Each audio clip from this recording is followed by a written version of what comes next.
पहिल्या टप्प्यामध्ये गाव तिथं एक मराठा सेवक असा आपण तयार केला. त्या मराठा सेवकाने काय करायचं आणि मराठा सेवक कसा असावा त्याची एक आचारसंहिता आपण बनवायची की मराठा सेवक हा व्यक्ती नसायला पाहिजे. त्याच्यानंतर ही कुठल्याही पक्षाचा संघटनेचा तो पदाधिकारी नसावा. का नसावा त्याचं कारण आहे की जर एखाद्या संघटनेचा पदाधिकारी जर असेल तर त्याचे विचार त्या संघटनेचे विचार कुठेतरी तो घेऊन चलत त्याला गाव समान मानणार नाही. मराठा सेवक गावात नेमत असताना त्या सेवकाची भूमिका आहे आईच्या भूमिकेमध्ये त्याने काम करायचं. आई सर्व लेकरं ही समान असतात त्या पद्धतीने मराठा सेवकांना आपल्या गावात सगळ्या पार्ट्या असतील, सगळे नेते असतील, सगळे समान गरीब धरायचे आणि तळागाळातल्या माणसापासून पुढाऱ्यापर्यंत आपल्याला कामं करायचे. ही पहिल्या टप्प्यातली एक आचारसंहिता आपण तयार केली. तो मराठा सेवक कुठल्याही प्रकारचा व्यसनी नसावा. कारण आपल्याकडे बघण्याचा लोकांचा उद्देश वेगळा आहे. पण त्यांनी खंबीरपणे म्हणलं पाहिजे की हा मराठा सेवक आहे, हा दादांचा कार्यकर्ता आहे, त्यामुळे दादांच्या नावाला कुठेही गालबोट लागता कामा नये. त्याच्यासाठी त्या मराठा सेवकाचं नैतिक मूल्य हे चांगलं असलं पाहिजे. जसं आपण शिवरायांचं नाव घेतो, शिवरायांचं जसं जगात एक नैतिक मूल्य आहे त्या पद्धतीचं मराठा सेवकाचं नैतिक मूल्य जपणं हे स्वतःचं काम आहे मित्रांनो. त्यामुळे ह्या दोन गोष्टी आपल्याला प्रायोरिटीनं पाळायच्या. मराठा सेवकांना मात्र त्याच्या भूमिकेत राहणे, त्यानंतर त्याचं नैतिक मूल्य सांभाळणे, सर्व लोक समान गरीब धरणे आणि मराठा सेवकाचं मित्रांनो काम काय आहे. जसा याचा हक्क आहे वेगवेगळ्या अधिकाऱ्यातून काम करून घ्यायचा हक्क आहे.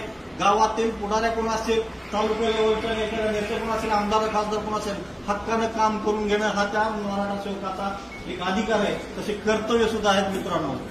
कर्तव्य काय आहेत? या मराठा सेवकानं आपल्या गावातील जेवढ्या कुणबी नोंदी आहेत तेवढ्या शोधून काढायच्या.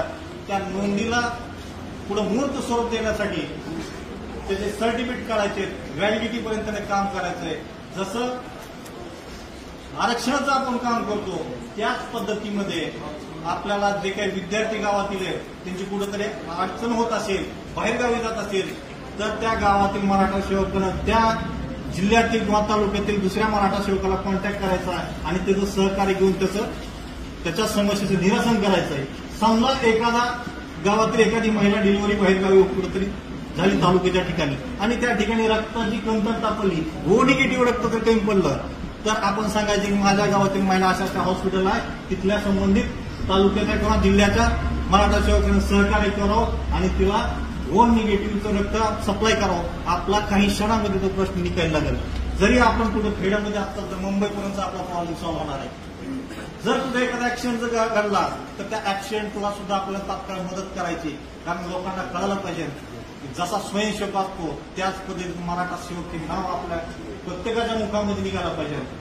प्रत्येक जाती धर्माचं आपल्याला काम करायचंय, शिक्षणावर काम करायचंय, आरोग्यावर काम करायचंय, कृषीवर काम करायचंय. कृषीमधल्या वेगवेगळ्या योजना आहेत त्या सुलभ करण्यासाठी पंचायत समितीला असेल, जिल्हा परिषदला असेल किंवा इतर डिपार्टमेंटला असतील त्या योजना व्यवस्थित समजून सांगून ज्या ठिकाणी फाईली अडकलेल्या आहेत त्या फाईलीचं आपल्याला काम करावं लागेल. कारण एखादा शेतकरीने जर आपल्याला सांगितलं की बाबा माझं तालुक्याच्या ठिकाणी असं काम अडकलंय तर त्यानं वेळ त्या शेतकऱ्याचा न घालवता आपल्या तालुक्याच्या मराठा सेवकाला त्याचं काम सांगायचंय. संबंधित ऑफिसला आपला सेवक जाईल, त्या ठिकाणी जिथं फाईल अडकल ती फाईलचं निपटारा करायचा आहे. अशा प्रकारे आपल्याला वेगळ्या भूमिकेतून काम करायचंय. आणि मराठा सेवक अशी एक संकल्पना आहे की जी RSSच्या सुद्धा पुढे जाणार आहे. काम काय केलं, आपल्यातलीच चांगली माणसं उचलली ना आपल्याकडूनच काम करून घेतलं म्हणून प्रत्येक ठिकाणी आपण स्वयंसेवक म्हणतो. स्वयंसेवक शब्द कुठून आला, RSS पासून आला. तसा आपल्याला आता मराठा सेवक असा शब्दप्रयोग रुजवायचा आहे, लोकांच्या मनामध्ये घ्यायचा आहे. कारण शिवरायांच्या काळामध्ये मावळा हा शब्द होता, तसा आता ह्या दादांच्या काळामध्ये मराठा सेवक एवढं रुजवावं एवढं